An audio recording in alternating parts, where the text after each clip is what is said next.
What's up guys, OC's Finest back with you again, and we got a new deck profile for you here. We got Ryan, he's going to explain his Veggie.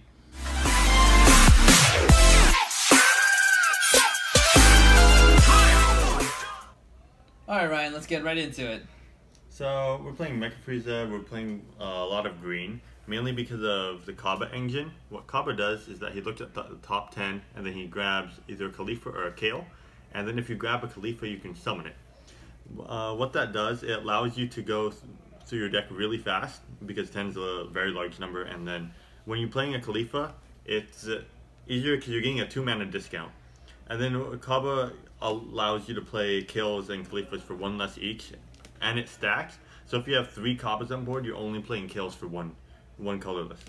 And then Khalifa, mainly you only need to hit 1. You want to hit this first before you start going with Kales, because Khalifa prevents you from destroying your own battle cards. The rest usually get charged or sent for combo. And then we have 4 Kale, which is the best card in the deck. Once you have a Kaba on board, you can start summoning this card off of Shugesh. And so you can start popping your opponent's born during your turn and their turn, which helps disrupt a lot of plays. Plus it also draws a card and it has crit, so it's essentially everything in one package. And then we have Broly from the Tournament Pack 3. He's used when your opponent usually plays a big minion and then he swings with leader. So you just you combo out and then you play the Broly and you pop, and they choose their own battle card. It doesn't get around barrier, but it still makes them pop a battle card, which is very helpful. And then we have 3 Goku Black. So when he's played, he summons 2 tokens, which are 10Ks and 5K combo, which is really helpful because by himself, if you summon him off of Shugesh, he's 15K combo, which helps you avoid dying and helps you go for game a lot. And then we have 3 of the set 3 Trunks. He looks at the top 2 and then grabs a Saiyan. Once you start looking at the top 1, if you see a Saiyan that you want, you can just stop right there. But he's usually there, 1, because he's a 1-drop and he can fit in and help you mana efficiently, and 2, he's also a Saiyan and a searchable green. Then we have 2 Goten. Goten is one of the best cards in the deck, mainly because it's searchable off of Planet Vegeta, and during your turn, you can pop your opponent's King Vegeta when they combo it out just by swinging with any of your small guys. And then it also, in the mirror, you can pop the Kabas, which is very helpful because your opponent can't play unless they have at least 1 on board. Then we have the 4 black cards. We're playing 3 of the 4-drop Trunks, which adds a card back from Warp. It's really useful because you'll start just reusing your Shugeshes, and then Kill will keep drawing your deck, so you won't have to worry about recycling cards because you get to use your Shugesh or your Kales many more times than you would have normally. Then we have just 1 Time Patrol. It's okay. I don't want to play 4 of the 4-drop Trunks, so I just put in 1 Time Patrol instead because it's very useful in certain situations, because just looking at the top 2 and then being able to draw the other card with Kale or just putting it on the bottom helps you get a bigger advantage because your opponent doesn't know what you're grabbing. And then we have 2 of the Explosive Goku. It pops a battle card in rest mode, so you can easily combo it out with Shugesh and then pop the attacking card, ending the battle. It's also a blocker and barrier, so once it's on board, your opponent can't get rid of it unless they attack over it. And then we have 4 Shugesh, which is the main speed of the deck. It helps you bring out all of your Saiyans, which is I think 32 cards, and minus the Trunks, so 29. And then while doing that, it's all during combo, and then your opponent has the Bloodlust on the Shugesh and can't do anything else. Usually, and if they do Bloodlust on the Shugesh, you can just summon a Khalifa, so you won't have to take a life. Then we have 4 Planet Vegeta. It searches almost every battle card in the deck, if not every battle card. And then it's just yellow, it helps you awaken early. Then we have 3 Bloodlust. It's not as good as it was before, but it still needed to be played because it's a yellow if you have too many, and then negating any play card is still really good. Then we have 2 Yajirobe. We're playing very little blue, but Yajirobe is still very useful because once you start hitting 4, you don't want to play your Monakas, so you end up charging them. And then if you also have a second Yajirobe, you can charge it, and then it's one of the few outs to an evolved King Vegeta, which is a problem that many decks have. And then we have Monaka as standard key in Mecha Frieza to help you awaken. And for Senzu Bean, usually when you Senzu, you're taking a life and untapping 2, because you don't have that many blue to use for it anyway. But it helps you because on turn 2 and 3, untapping 2 lets you play another Kaba, which further lets you reduce your KOs. And then we have 2 Nimbus. Nimbus helps you survive against the GT deck. Drawing 1 essentially lets you survive for the next turn. It's also very good against apes because once they swing with their leader and swing with them, they can't swing with any of the other apes, and then you can start clearing them. It's good against like any aggro, but well-timed Nimbus can essentially win you the game. All right. Well, thank you. How do you think this deck fares against the apes actually? Since it seems like if you don't draw your Planet Vegetas or Monakas early, you have a tough time awakening. So how do you fare against that? Well, apes can't. The main issue with apes is the evolved King Vegeta, and if they can't establish that, since they have to at least wait until turn 3.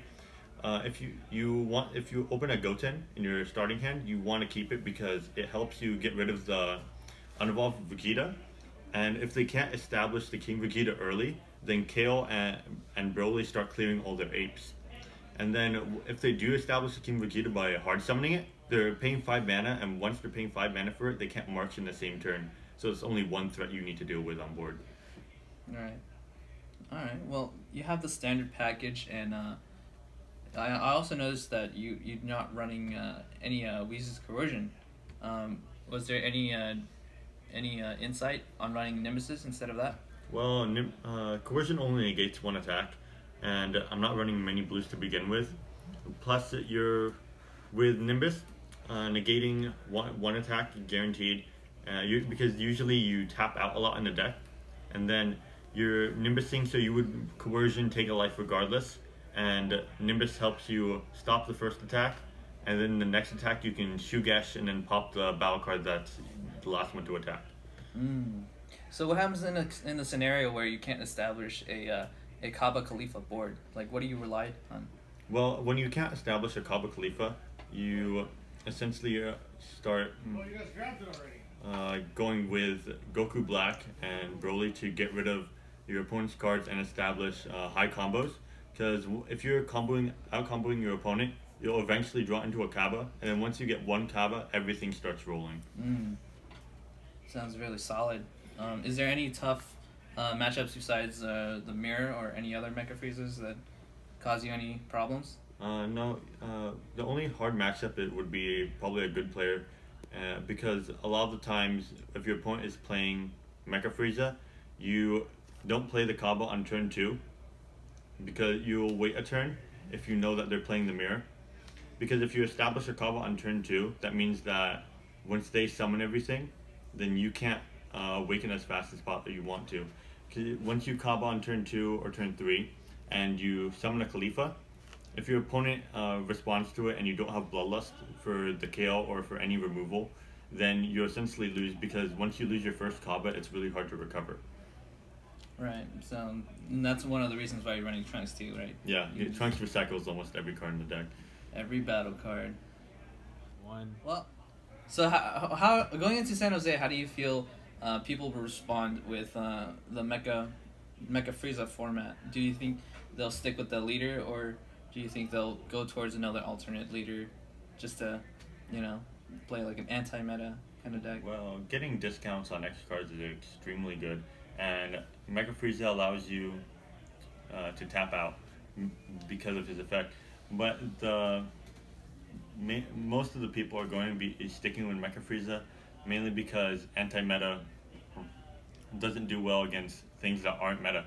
If it's not playing against Mecha Frieza, it struggles a little. But Mecha Frieza all around has been stable with its multiple variants, and then taking a few cards, especially with the searchability in the deck, is very easy to surprise your opponent. With the upsurgence of the Mass Saiyan leader, how does this deck fare? Because I noticed that it's very reactive to battle cards. It doesn't really do well against leader card attacks. So, what do you think of? Well, that's the main reason why it's Goku Blacks are in here, because instead of comboing out into a Broly or a Kale, you start cycling through Goku Blacks, because since they provide tokens, you're getting a lot more combo power than your opponent, who only can draw a few cards per turn.